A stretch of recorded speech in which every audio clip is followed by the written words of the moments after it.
Welcome friends, welcome once again in another video lecture of Easy Life Science. Here in this lecture, I am talking about the euchromatin and heterochromatin. So please subscribe my channel Easy Life Science, like my video and share it to your friends. Starting from DNA packaging, the double helix DNA, it has a 2 nanometer in diameter and its length is very long, and it should be compacted to pack into a nucleus and into a cell. So for packaging, the DNA must be compacted, and for a compaction of the DNA there is a major role of chromatins. The electron micrographs show a unfolded chromatin and they looks like beads on a string. Here in this image there is a chromatin, and the chromatin is with beads on a string. These are beads and this is a string.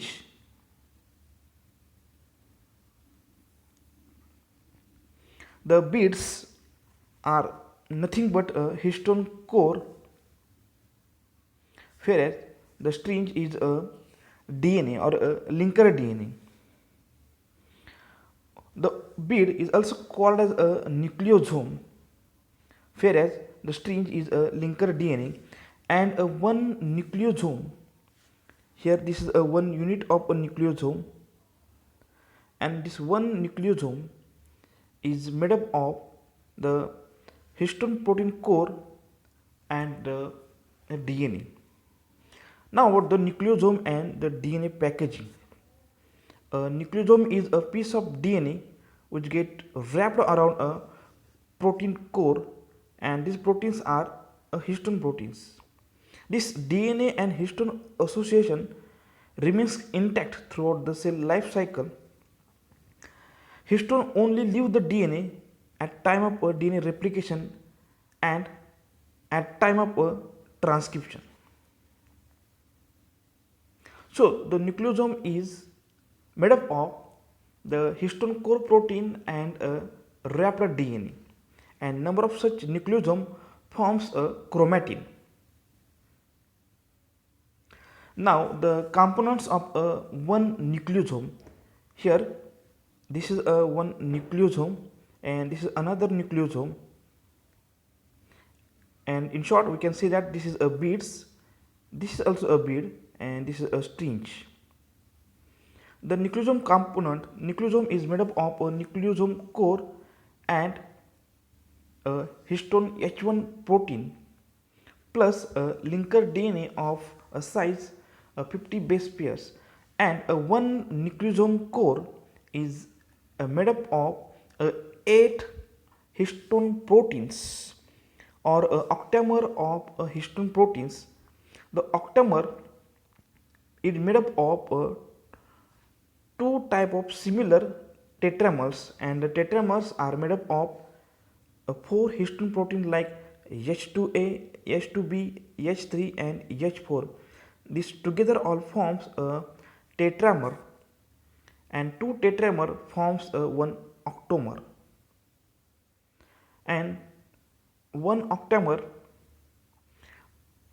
is made up of 8 histone proteins, and this is one octamer. This one octamer or one nucleosome core wraps 146 base pair of DNA which has 1.75 turns, slightly less than 2 turns. The core histone dimerize through their histone fold motifs and generates H3, H4 dimers and H2A, H2B dimers. Each histone pair bends approximately 30 base pair of DNA around the histone octamer. Each histone pair, for example here in this image the H4 and another H4. This binds approximately the 30 base pair of DNA around it. So this is about the nucleosome. This is one nucleosome and this is another nucleosome, and this is a linker DNA with a H1 histone protein, and this number of nucleosome forms a chromatin of 30 nanometer long.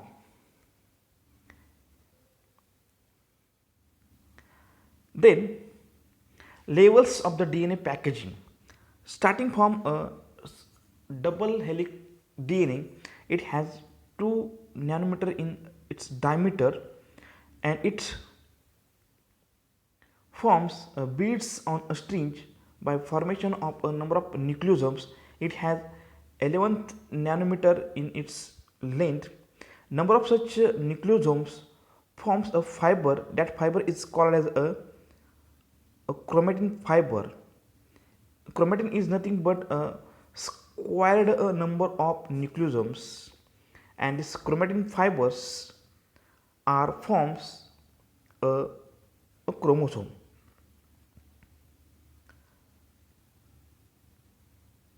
Now about the chromatin. The chromatin is found in two varieties, euchromatin and heterochromatin.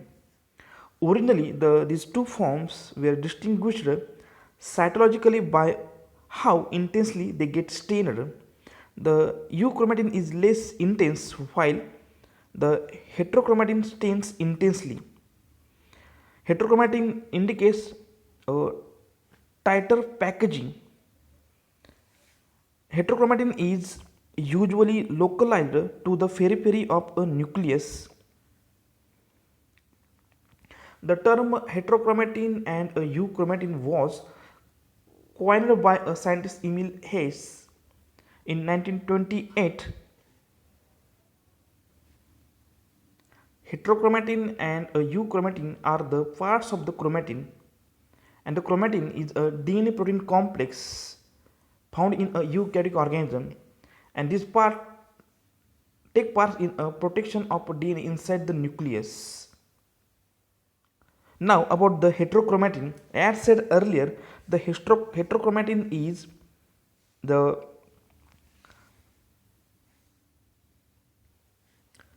intensely stained and present in a periphery of a nucleus. It is tightly packed. The region of a chromosome that appears relatively condensed, stained deeply with a DNA specific stains. The heterochromatin is tightly packed form of a DNA. It is localized in a periphery of a nucleus. There are two types of heterochromatin, constitutive heterochromatin and a facultative heterochromatin. Both the constitutive heterochromatin and a facultative heterochromatin plays an important role in expression of a genes. The heterochromatin or the genes present on a heterochromatin are transcriptionally inactive. The facultative heterochromatin is the result of genes that are silenced through a mechanism such as histone methylation, histone acetylation, or through a small interfering RNA, whereas the constitutive heterochromatin is usually a form of a repetitive DNA. It has structural functions such as centromeres and telomeres. Now, some differences in between the facultative heterochromatin and a constitutive heterochromatin.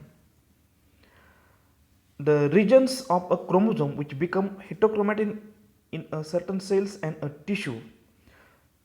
So it is a facultative. Such inactiveness of a gene is not for a long time. So these genes become active. So these are called as a facultative heterochromatin. Whereas the constitutive heterochromatin, the regions of the chromosome which are invariably heterochromatic. Stability, reversible. Meaning of this word is that they get converted into a euchromatin. The constitutive heterochromatin are irreversible. They are always a heterochromatin. The composition, the facultative heterochromatin are made up of line sequences. Lines means long interspersed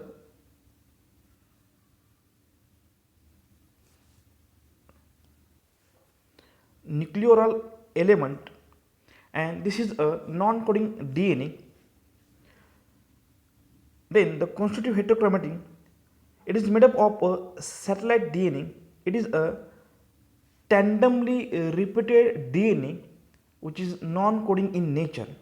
Then next, staining, it is stained by a G bands or it is stained by a Giemsa stain, whereas a constitutive heterochromatin, it is stained by a C bands. Then the role in a regulation of a transcription, it plays a role in a regulation of transcription via gene silencing, whereas a constitutive heterochromatin, it does not play any role for a regulation of a transcription. Polymorphism, the facultative heterochromatin does not show any polymorphism, but the constitutive heterochromatin shows a polymorphism.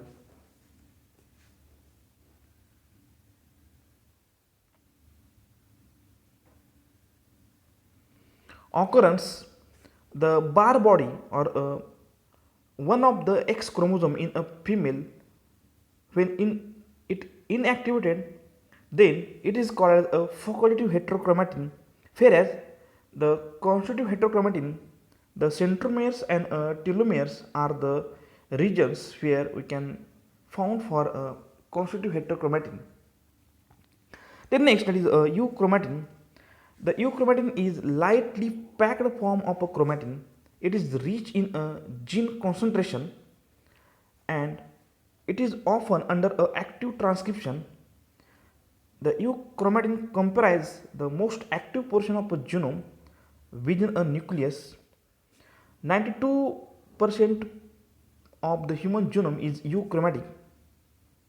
The structure of euchromatin is reminiscent of an unfolded set of beads.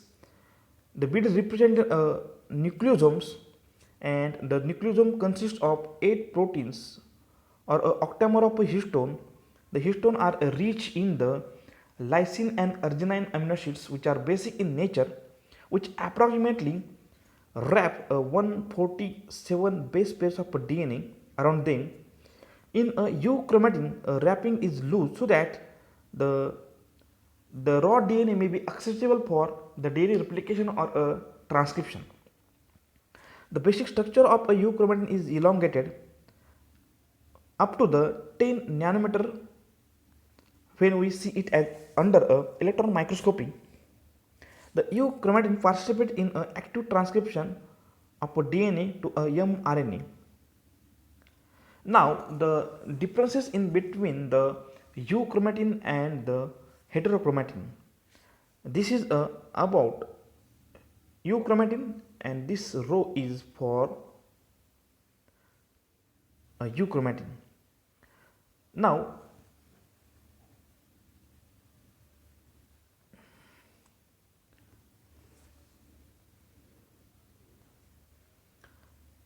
about the heterochromatin, depression or a meaning of it, the tightly packed form of a DNA in a chromosome is called as a heterochromatin, whereas the loosely packed form of a DNA in a chromosome is called as a euchromatin. The heterochromatin has a high DNA density, whereas the euchromatin has a low DNA density. They get darkly stained, whereas the euchromatin get lightly stained. Heterochromatin, these are found at the periphery of a nucleus in eukaryotic cell only, whereas the euchromatins, these are found in the inner body of the nucleus of prokaryotic as well as eukaryotic cell. Now, about the transcriptional activity of heterochromatin, they show little or no transcriptional activity, whereas the euchromatin show actively transcriptions. The heterochromatin are compactly coiled, they are late replicative,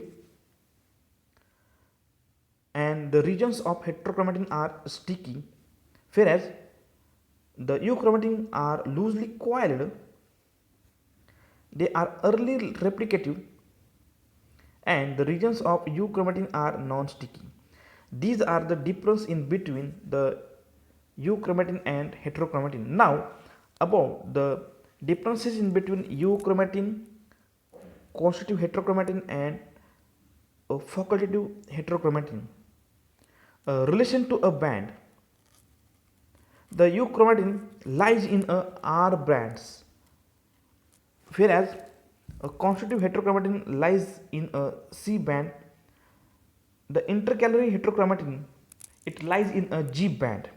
Now something about these bands. The G banding or Jimsas banding or Jimsas staining banding. The Jimsas staining, commonly known as a G banding, it is a cytogenic procedure that produces a detectable karyotype by staining a compressed or condensed chromosome. This is the most basic chromosomal banding technique because the whole complement of a chromosome is photographed. It can be used to detect the genetic disorders. So it is called as a G banding. So the intercalary heterochromatin or a facultative heterochromatin lies in a G banding, whereas the C banding, it is a heterochromatin region. It is recognized by a C banding technique which stains a heterochromatin regions of a centromere. The centromere located close to a center of a chromosome at the attachment point of the two chromatids and plays an essential role in a DNA division during a mitosis or a meiosis. Whereas the R banding, this R banding is also called as a reverse or reversal banding of a G banding. The G banding technique is reversed by a cytogenic process known as a R banding. R banding is also known as a reverse chromosome banding. This banding method produces a chromosomal band pattern that is opposite to that of the G bands and Q bands. The dark band, it is rich with adenine and thymine residue. The dark band seen in a G banding method appears light in a R banding technique and vice versa. Now about the location, the euchromatin, this is located on a chromosome arms. Constitutive heterochromatin, it is located usually at a centromere and a telomere. Facultative heterochromatin located in a chromosome arms. Condition during a interphase. At a interphase, the euchromatin are usually dispersed, whereas a constitutive heterochromatin are condensed and the facultative heterochromatin are also condensed. Genetic activity, the euchromatin are usually active, whereas constitutive heterochromatin are inactive and the facultative heterochromatin are probably inactive. Relation to the chromosome, the euchromatin are interchromomeric, whereas a constitutive heterochromatin are centromeric chromosomes and the facultative heterochromatin are intercalary chromosomes. Now about the chromosome banding. Type 4, that is a Q banding, or it is also called as a quinacrine banding.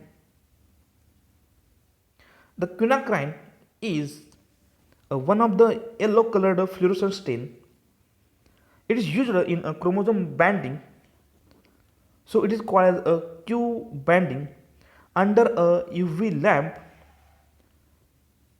we can see for a fluorescent band after a staining of a DNA.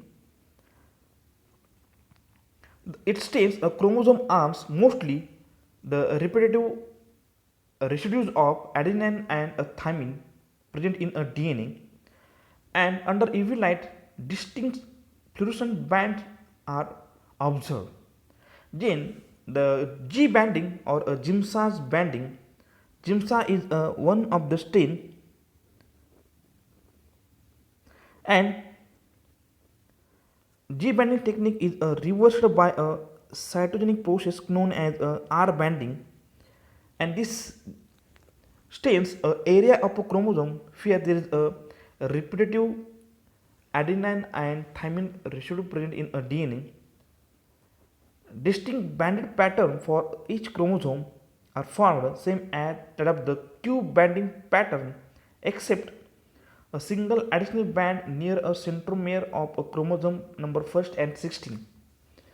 Then the R banding, number of stains are used for a R banding or a reverse banding, and it stains chromosome arms mostly which is rich with guanine and cytosine residue. It is a reverse banding pattern of that observed with a Q or a G banding. Then the C banding, for a C banding number of stains are used, and it stains a area in a chromosome that is a centromere where the two chromatids are attached, whereas mostly it give a color to a AT rich DNA, and it forms the largest band usually on a chromosome number 1, 9, 60 and Y chromosome, and it forms a medium sized bands on a chromosome number 7, 10 and 15. So this is about the banding. Thank you for watching my video. Please subscribe my channel and like my video. Press the bell icon so you will get the notification of my newly uploaded videos.